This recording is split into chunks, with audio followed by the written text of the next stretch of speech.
मैं पीयूष कुमार आ गया हूँ नए वीडियो के साथ। तो इस वीडियो में जानेंगे क्लास 11th के स्ट्रेटेजी, कैसे हमें क्या फॉलो करना है, नोट्स कैसे बनाने हैं, कैसे लेक्चर्स देखने हैं, कौन से टीचर्स बढ़िया होते हैं, टीचर्स को कैसे डिसाइड करना है, बुक्स क्या लेनी है और आगे कैसे मतलब हमें 2 ईयर का रोड मैप रखना है। 2 ईयर का, हाँ, 11th और 12th।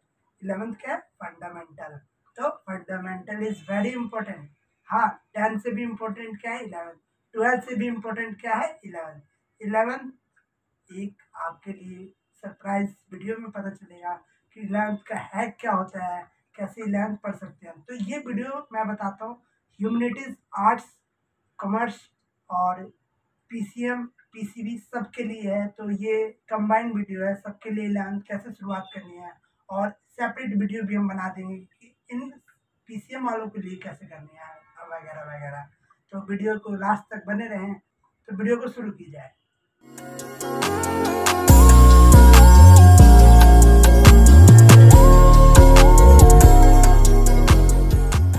हाँ, क्लास 11, हाँ, यही क्लास जिसमें सबसे ज्यादा बच्चे फेल होते हैं। क्या भैया क्या बोल रहे हो, बोर्ड्स में होते हैं ना फेल? नहीं, 11th ऐसी क्लास है सबसे टफेस्ट क्लास। हाँ, क्यों? इसके दो रीजन हो सकते हैं। एक तो सिलेबस का इम्प्रूवमेंट, हाँ, सिलेबस बहुत ज़्यादा इम्प्रूव हो जाता है, हाई क्वालिटी क्वेश्चन हो जाते हैं।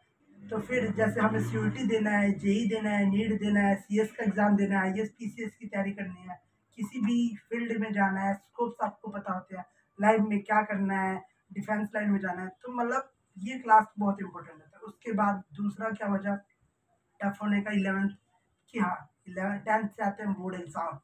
हमने तो 90 क्रॉस कर दिया, 95 मारते भैया, मैंने तो 99 मारे थे।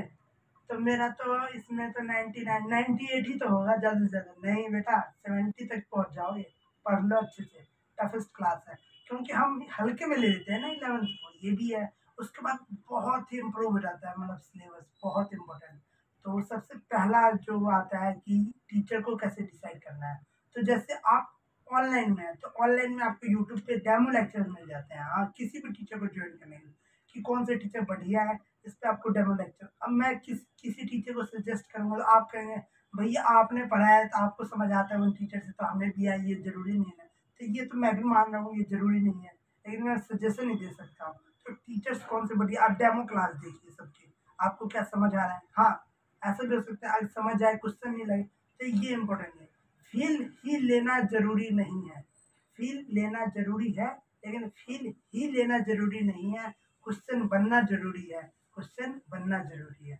और ऑफलाइन में भैया कैसे टीचर को डिसाइड करें? तो हाँ, डेमो क्लास लीजिए, डेमो क्लास में देखिए आपको क्या समझ आ रहा है। हाँ, डेमो क्लास इंपॉर्टेंट है। और डेमो क्लास के अलावा आप सीनियर से भी पूछ सकते हैं, हाँ, जिन्होंने 12th में हो। क्योंकि आप कोशिश कीजिए कि आप जहाँ भी कोचिंग पढ़ रहे हैं, ऑनलाइन या ऑफलाइन, आप ऐसा फैकल्टी को ढूंढिए जो 11th 12th आप दोनों के साथ, उनके साथ रहें। हाँ, आपको प्योर गाइडेंस दे पाए। हमारे चैनल्स पे भी आपको गाइडेंस मिलते रहेंगे, कैसे इम्प्रूव करना है, क्या करना है, क्या। अगर आपने स्ट्रीम सेलेक्ट नहीं किया अभी तक, स्ट्रीम के डाउट में है, तो हमारे वीडियो नया आया है, उसे आप देख सकते हैं, लिंक डिस्क्रिप्शन में है। अभी जाइए, स्ट्रीम डिसाइड हो जाएगा, कैसे स्ट्रीम को डिसाइड करना होता है, क्या स्टेप्स होते हैं। अब आते हैं टीचर्स के बाद सेकंड चीज पे कि बुक्स कैसे लगानी होती है, क्या ऑर्डर होता है। तो सबसे पहले अंक के लिए एनसीईआरटी को फॉलो कीजिए, एनसीईआरटी के इंटेक्स डालिए, फिर आप किस पे जाएंगे तो मॉड्यूल पे आप जैसे ही जाएंगे तो मॉड्यूल करना इंपॉर्टेंट है, उसके क्वेश्चंस कीजिए। फिर आप अदर बुक पे जा सकते हैं, जैसे कि केमिस्ट्री के लिए एनएमएसटी और मतलब मोर। आप इसका अगर आपको बुक्स के बारे में कोई सजेशन चाहिए, कमेंट बॉक्स में चाहिए, लिख दीजिए, उस पर आपको वीडियो मिल जाएगा तुरंत। तो ये बुक को डिसाइड कीजिए। हाँ, ये नहीं कि आप बहुत ज़्यादा बुक कि भैया ये भी पढ़ लो, ये भी पढ़ लो। मैं बता रहा हूँ एनसीईआरटी और लेक्चर्स के नोट्स भी इनफ है। फिर आइए मॉड्यूल पे। मॉड्यूल तो बहुत इनफ हो गया। अगर आप बहुत अच्छा रैंक ला चाह रहे हैं तो फिर जाइए एनएमएसटी, एमएस चौहान ऐसे बुकों पे, और आर डी शर्मा तो इम्पोर्टेंट है मैथ में, वो करना ही है। ठीक है, अब आते हैं नोट्स कैसे बनाना है। क्या 10th तक सजा सजा के नोट्स बना देते, और ये हाईलाइट ये नहीं करना है। नोट्स कैसे बनाना है, मैं कैसे प्रीफर करता था नोट्स, तो आपको मैं बता देता हूँ।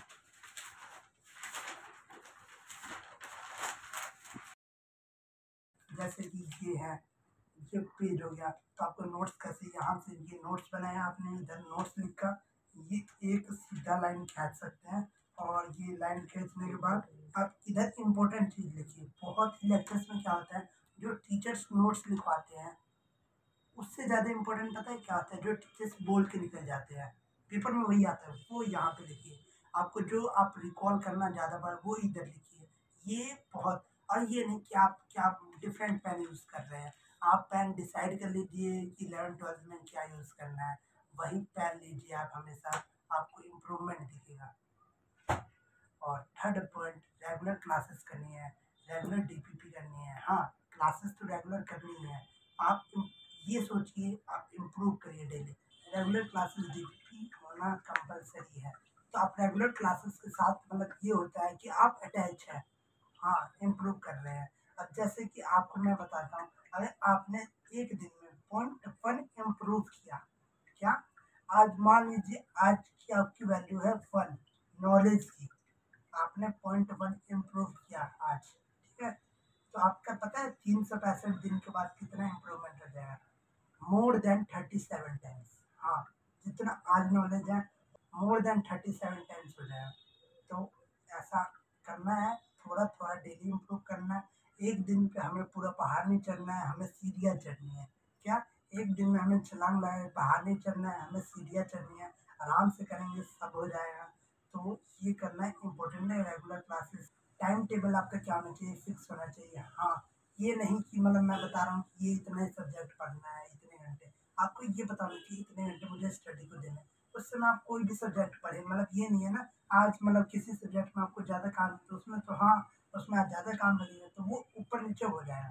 सब्जेक्ट का सफलिंग कर सकते हैं कि आज मैं एक दिन पीसीएम पढ़ूंगा स्टार्टिंग में, मतलब जैसे एक दिन मैथ पढ़ूंगा फर्स्ट स्लॉट में, फिर ऐसा भी हो सकता है सेकंड दिन में फिजिक्स पढ़ूँ फर्स्ट स्लॉट में।